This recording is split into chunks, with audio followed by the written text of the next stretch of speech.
नमस्कार आप सभी को, मैं प्रज्ञा पांडे स्वागत करती हूं आपका राउज एकेडमी के ऑनलाइन प्लेटफॉर्म पे। और आज हम बात करने वाले हैं ईरान के प्रेसिडेंट जिनकी एरोप्लेन क्रैश में यहां पर मृत्यु हो गई है। बहुत सारे सवाल उठ रहे हैं, बहुत सारे कयास लगाए जा रहे हैं कि क्या मात्र ये एक कोइंसिडेंस था या इसके पीछे किसी का हाथ है।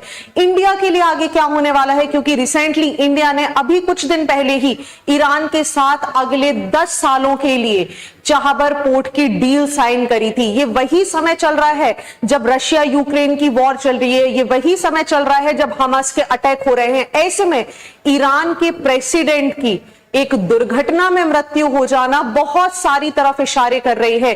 क्या सीआईए का इन्वॉल्वमेंट है, क्या मुसाद का इन्वॉल्वमेंट है, सारी बातों पे कयास लगाए जा रहे हैं। और इंडिया का फ्यूचर क्या होने वाला है, क्या इनकी मृत्यु से भारत पे किसी तरीके का नुकसान होगा, क्या ईरान की राजनीतिक अर्थव्यवस्था पूरी तरीके से गड़बड़ाई जाएगी, ये सारी चीजें हम इस वीडियो सीरीज में आज चर्चा करेंगे। चलिए, आप सभी को पता होगा हम बात कर रहे हैं ईरान के प्रेसिडेंट इब्राहिम रईसी जी की, जिनकी यहां पर हेलीकॉप्टर क्रैश में मृत्यु हो गई है।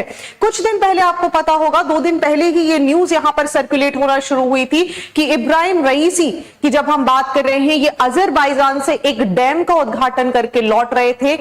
3 हेलीकॉप्टर्स का कॉन्वॉय था, जिसमें से मात्र और मात्र इब्राहिम रईसी और इनके साथ जो इनके फॉरेन मिनिस्टर और 9 ऑफिशियल यहां पर मौजूद थे, केवल यही प्लेन यहां पर क्रैश हो गया।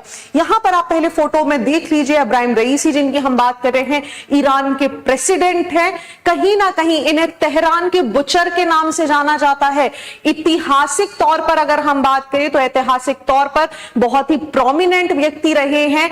भारत के लिहाज से अगर हम बात करें तो भारत के एक बहुत अच्छे दोस्त की तरह भी हमें ये देखने के लिए मिलेंगे। लेकिन क्या है पूरा मामला, क्यों यहां पर अलग अलग एलिगेशंस हमें देखने मिल रहे हैं, इसको यहां पर समझते हैं। आप पहले यहां पर देख लीजिए कि हम बात कर रहे हैं ईरान के प्रेसिडेंट इब्राहिम रईसी की बात, और इनके साथ एक बहुत ही महत्वपूर्ण व्यक्ति जिनकी यहां मृत्यु हुई है, वो है फॉरेन मिनिस्टर हुसैन आमिर की। बहुत महत्वपूर्ण व्यक्ति, भारत को चाहबर डील पे साइन करवाने के लिए, विदेश नीति की संचालन करने के लिए फॉरेन मिनिस्टर का बहुत बड़ा रोल आपको देखने मिलता है। और यही कारण है कि आप देखिए ईरान में 5 दिन का, आप यहां पर देख पा रहे हो, ईरान में 5 दिन का पब्लिक हॉलीडे यहां पर डिक्लेयर कर दिया गया है। शोकाकुल है पूरा ईरान इस समय यहां पर।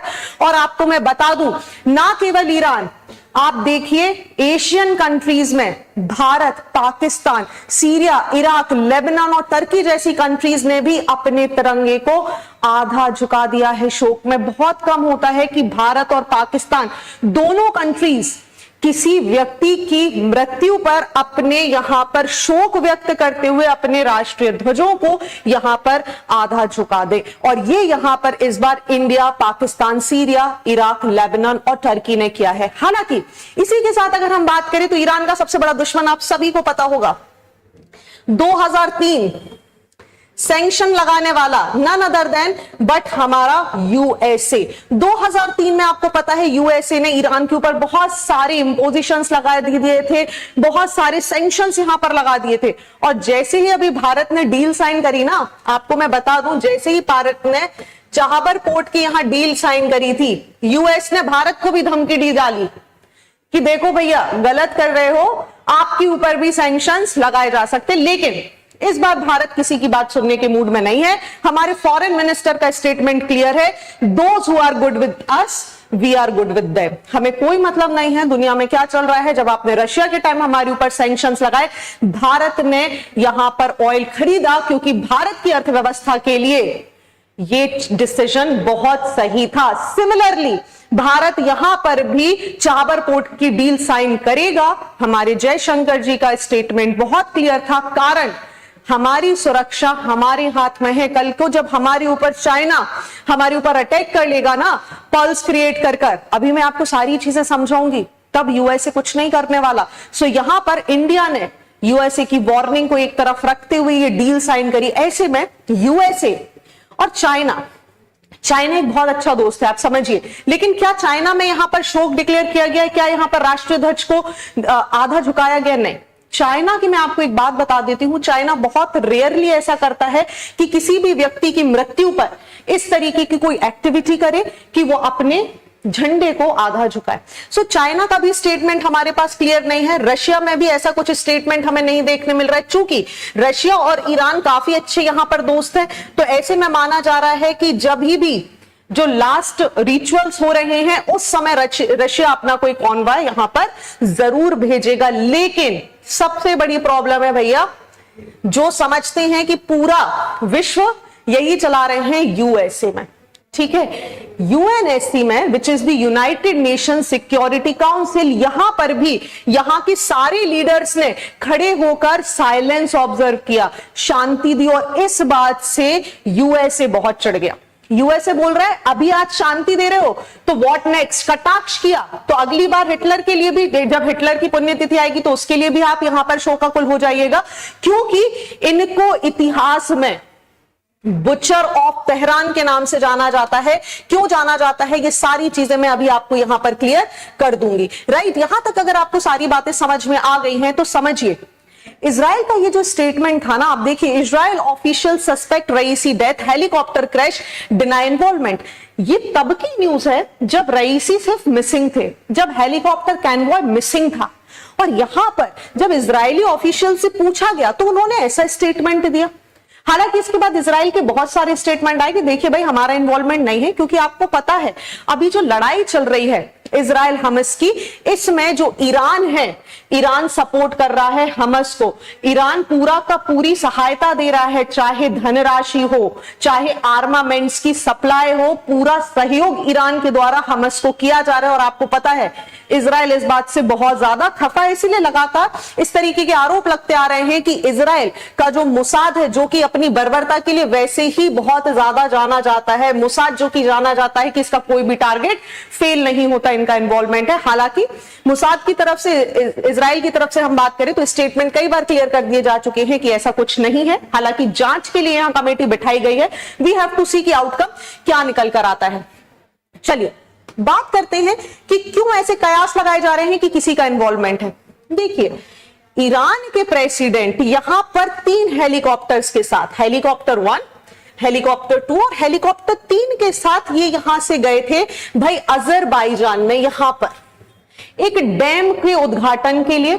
डैम के उद्घाटन के बाद जब ये वापस लौट रहे थे तो आप देखिए प्रेसिडेंट का कैनवॉय, जिसमें स्वयं विदेश मंत्री भी यहां बैठे हुए हैं, जब ये यहां से वापस लौट रहे थे तो हेलीकॉप्टर 1 और हेलीकॉप्टर 2 तो सेफली यहां पर ईरान पहुंच गए, ठीक है। लेकिन ये हेलीकॉप्टर जिसमें ईरान के हमारे प्रेसिडेंट यहां पर बैठे थे, रईसी जी, ये यहां पर इस स्थान पर क्रैश हो गया। पूरे दिन इसकी खोज चलती रही कि आखिर हुआ क्या है, लेकिन किसी को भी पता नहीं चला। और अगले दिन टर्की ने एक यहां पर सेंसर ड्रोन दिया था, जिसके थ्रू पता लगाया जा चुका कि भाई यहां से देखिए आग की लपटें उठ रही हैं, और देखा गया तो मलबा, अभी मैं आपको इमेज दिखाती हूं, आप देख के ही समझ जाएंगे कि यहां पर इस हेलीकॉप्टर की हार्ड लैंडिंग हो गई। और इसकी हार्ड लैंडिंग की वजह से आप सभी जानते हैं, जब भी हम हार्ड लैंडिंग की बात करते हैं ना, कोई नहीं बचता। भारत में तो इसका इतिहास बहुत पुराना है, आप समझ जाइए। हमारे सीडीएस, ठीक है, बिपिन रावत जी की मैं बात कर रही हूं कि उनका हेलीकॉप्टर भी इसी तरीके से हार्ड लैंडिंग हुआ था। और भारत में आज तक जितने इंसिडेंट आप देखेंगे ना, हार्ड लैंडिंग्स आपको हर बार किसी ना किसी इंपॉर्टेंट व्यक्ति की मृत्यु का कारण जरूर बनती है। तो ईरान के राष्ट्रपति इब्राहिम रईसी की बात करें तो ईरान के सर्वोच्च नेता रहे हैं, सबसे ज्यादा विश्वास पात्र माने जाते हैं, क्योंकि ईरान आप जानते हैं शिया डोमिनेटिंग कंट्री है, जहां पर सऊदी आपकी इस्लामिक वर्ल्ड में सुन्नी मुस्लिम्स के लिए लीडरशिप क्रिएट करता है, वहीं शिया मुस्लिम्स की लीडरशिप क्रिएट करने वाली कंट्री है आपकी ईरान। ऐसे में रईसी जी का इंपॉर्टेंट रोल रहा है, क्योंकि ये अपने कहीं ना कहीं करियर के लिए जाने जाते हैं, बहुत स्ट्रॉन्ग ऑर्थोडॉक्स स्ट्रॉन्ग डिसीजन लेने के लिए जाने जाते हैं। इनफैक्ट जब इनको 2019 में chief justice of supreme court of Iran बनाया गया तो इन्होंने बहुत सारे लोगों के लिए फांसी की सजा सुना दी, और उसी के बाद सारी न्यूज़पेपर में इनको एक नाम दे दिया गया, it is the butcher of Iran.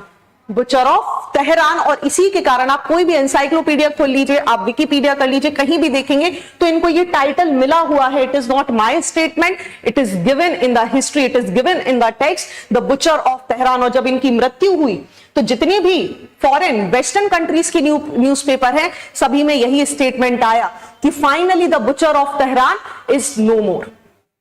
Clear. लेकिन भारत यहां पर शोकाकुल है क्योंकि भारत के लिए रईसी का इंपॉर्टेंट बहुत ज्यादा था। ठीक है, वहीं पर हम इनको बात करें तो इतने सारे लोगों को मारने के कारण इन पर ह्यूमन राइट्स के वायलेशन लगाए गए यूएसए के द्वारा।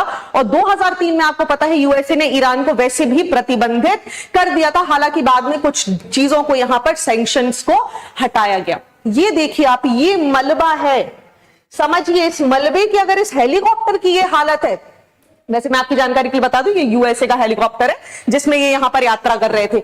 इसकी कंडीशन देखिए, डिस्ट्रॉय हो चुकी है, यहां पर कोई भी नहीं बचने वाला। तो यहां पर आप देखेंगे इनकी यहां पर मृत्यु हो चुकी है डैम के उद्घाटन करते समय। हालांकि अभी डीएनए टेस्टिंग के थ्रू पता लगाया जाएगा कौन सी बॉडी किसकी है। और इसी के साथ हमारे भारत के, चाहे हम डॉक्टर एस जयशंकर की बात करें फॉरेन मिनिस्टर की, या हमारे प्राइम मिनिस्टर की, दोनों ने बहुत ज्यादा शोक यहां पर दिखाया है इस ट्रैजिक डिमाइस को लेकर। ठीक है, ये पूरी कंडीशन है। आप देखिए, Here is your Iran. This is the Azerbaijan जहां से ये लौट रहे थे और यहां पर आपको इनका हेलीकॉप्टर क्रैश होता हुआ दिखाई दिया है। कंट्रीज इंपॉर्टेंट है, Turkey is in the close ally, Russia Iran का बहुत अच्छा दोस्त है, आप यहां पर देखेंगे। साथ ही आप बात करेंगे तो चाइना बहुत इंपॉर्टेंट रोल प्ले करेगा, भी मैं आपको बताती हूं कैसे। लेकिन दुश्मनी है इजराइल के साथ, दुश्मनी है यूएस के साथ जो लगातार इनके ऊपर यहां पर सैंक्शंस क्रिएट करता है। नाउ द क्वेश्चंस कम कि क्या ईरान में सत्ता पलट हो जाएगा? क्या ईरान में सारी चीजें गड़बड़ा जाएंगी? तो नहीं, आंसर है नो। पहली चीज, बिल्कुल कयास लगाए जा रहे हैं कि ऑयल प्राइसेस यहां पर बढ़ेंगे, लेकिन क्या वैश्विक तौर पर ये ऑयल प्राइसेस बढ़ेंगे? इसके बारे में भी कुछ नहीं कहा जा सकता। हालांकि चांसेस हैं, अगर कहीं पर इन्वॉल्वमेंट हुआ, किसी भी कंट्री का इन्वॉल्वमेंट अगर हमें देखने मिलेगा, यूएस का जैसे अंदाजा लगाया जा रहा है या फिर इजराइल का, तो शायद कोई वॉर यहां पर खड़े होने के चांसेस हो सकते हैं। Along with that Indian market पे क्या इंपैक्ट पड़ेगा? क्योंकि हमारे ऑयल मार्केट पे अभी तक तो एज ऑफ नाउ, जब मैं ये वीडियो रिकॉर्ड कर रही हूं, तभी तक इंडियन ऑयल मार्केट पर कोई खास अंतर हमें देखने के लिए नहीं मिला है। याद करिए, हार्ड लैंडिंग है, कोइंसिडेंस है या कॉन्स्पिरेसी है? क्यों बोल रही हूं? क्योंकि यहां पर बेल 212 यूटिलिटी हेलीकॉप्टर जो कि अमेरिका का बनाया हुआ था, उसका इस्तेमाल इस कॉन्वॉय को ले जाने के लिए किया गया था। और क्योंकि अमेरिका ने जब यहां पर सैंक्शन लगाए थे तो पिछले 25 सालों से कोई भी कल पुर्जे या इसके अपग्रेडेशन इसके नहीं किए गए थे। सवाल उठता है कि जब इस कॉन्वॉय में इतना महत्वपूर्ण व्यक्ति जा रहा था तो बेल 212 का इस्तेमाल ही क्यों किया गया? इतना खराब वेदर था, मौसम में धुंधलाहट थी, तब क्यों जरूरी था कि यहां के प्रेसिडेंट को इस समय ही डैम का उद्घाटन करना है और वापस आना है? और उनके साथ के 2 हेलीकॉप्टर सही सलामत आ गए, लेकिन केवल वही हेलीकॉप्टर यहां पर गायब हुआ जिसमें यहां के प्रेसिडेंट और विदेश मंत्री बैठे थे। क्योंकि इसके ही कुछ दिन पहले, इस मृत्यु के कुछ दिन पहले भारत के साथ चाबर पोर्ट की डील साइन की गई है। इस मृत्यु के कुछ दिन पहले ही ईरान ने खुलेआम यूएसए और इजराइल को वार्निंग दी है कि stop interfering in our matter. और आपको पता है अभी हम बात करने वाली हैं जेरूसलम की, राइट।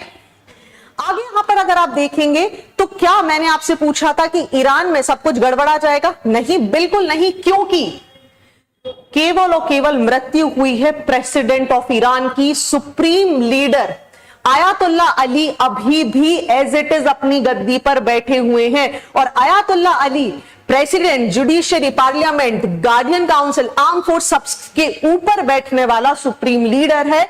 तो कोई दिक्कत की बात नहीं है, यहां पर एक वाइस प्रेसिडेंट को बिठा दिया जाएगा और 50 दिन के भीतर ईरान में दोबारा से इलेक्शन होंगे और सारी की सारी चीजें एज इट इज कायम हो जाएंगी। इसलिए वर्ल्ड ऑर्डर पे किसी भी प्रकार का कोई खतरा नहीं देखने मिलेगा। हालांकि किसी भी व्यक्ति की जो अपनी पॉलिसीज होती हैं जो अपनी आइडियोलॉजी होती है ना, वो उस देश की नीतियों के निर्धारण के लिए बहुत इंपॉर्टेंट होती है। इसीलिए रईसी जो कि स्टॉन्च सपोर्टर थे, जिनका मानना था और बहुत ज्यादा माना जा रहा था कि ये सुप्रीम लीडर आयतुल्ला अली के सक्सेसर बनेंगे, इनकी यहां पर मृत्यु कहीं ना कहीं पूरे वैश्विक स्तर पर एक टेंशन की तरह हमें देखने के लिए मिल रही है। तो जैसा मैंने आपको बताया, ईरान में कुछ भी गड़बड़ नहीं होने वाला है। लोग शोकाकुल हैं क्योंकि उन्होंने अपने प्रेसिडेंट को यहां पर खोया है, लेकिन क्या यहां पर पॉलिटिकल टर्मोइल होगा? बिल्कुल नहीं, because supreme leader Ayatollah Ali is there to manage each and everything. Correct. चलिए आगे यहां पर समझे कि इंडिया ने यहां पर 10 साल के लिए चाबहार पोर्ट की डील साइन करी है। महत्वपूर्ण है भारत के लिए, आप समझेंगे, आपको समझना होगा क्यों महत्वपूर्ण है। लेकिन उसके पहले एक चीज समझ लीजिए कि ईरान का जो रोल है ये इतना महत्वपूर्ण क्यों हो जाता है। तो जैसा मैं आपको यहां पर बताना चाहती हूं कि ईरान कहीं ना कहीं रशिया का बहुत अच्छा दोस्त है, ईरान कहीं ना कहीं चाइना का बहुत अच्छा दोस्त है, क्योंकि जब हम दो कंट्रीज की यहां पर बात करते हैं, वन इज दी सऊदी और वन इज दी ईरान, तो आपको हमेशा याद रखना है ईरान की जब भी आप बात करते हैं तो शिया वर्ल्ड का जब आप लीडर किसी कंट्री को देखते हैं तो वो आपको कौन देखने मिल जाता है? ईरान। और जब भी आप Sunni world, Sunni Islamic countries का लीडर देखते हैं तो वो आपको देखने मिल जाता है सऊदी। सऊदी जिसके पास डायरेक्ट मक्का मदीना कि कॉन्टेक्स्ट में इसका मैटर आपको डायरेक्ट देखने मिलता है। वहीं इस्लामिक वर्ल्ड में थर्ड मोस्ट इंपॉर्टेंट जगह अल अस्का मॉस्क, इसके लिए सऊदी का कोई स्टेटमेंट नहीं आता। सऊदी यूजुअली इस पर चुप रहता है और इसीलिए ईरान ने डिसाइड किया था कि भाई हम अल अस्का मॉस्क के लिए, ठीक है, हम यहां पर जेरूसलम के लिए किसकी मदद करेंगे? हमास की मदद करेंगे। आप देखिए ईरान के लिए जब इंडिया ने सपोर्ट दिखाया ना तो बहुत सारी कंट्रीज को बड़ा बुरा लगा, लेकिन इंडिया ने हालांकि हमास को कोई टेररिस्ट ऑर्गेनाइजेशन यहां पर डिक्लेयर नहीं किया है, इसीलिए India does not care about all such issues right now. So यहां पर ईरान मदद कर रहा है हमास की, आर्म्स प्रोवाइड कर रहा है। आपको पता होगा इसके पहले भी जब भी दो लोग लड़ते हैं तो चाइना बड़ा इंपॉर्टेंट रोल प्ले करता है। चाइना ने कुछ समय पहले ही सऊदी और ईरान को यहां पर मिलाया और बोला कि देखिए भैया दोस्ती कर लीजिए, यूएस के भरोसे मत रहिए, एक समय बाद ऑयल भी आपका खत्म हो जाएगा, तब क्या करोगे, है ना। तो ये दोनों यहां पर मिल रहे थे।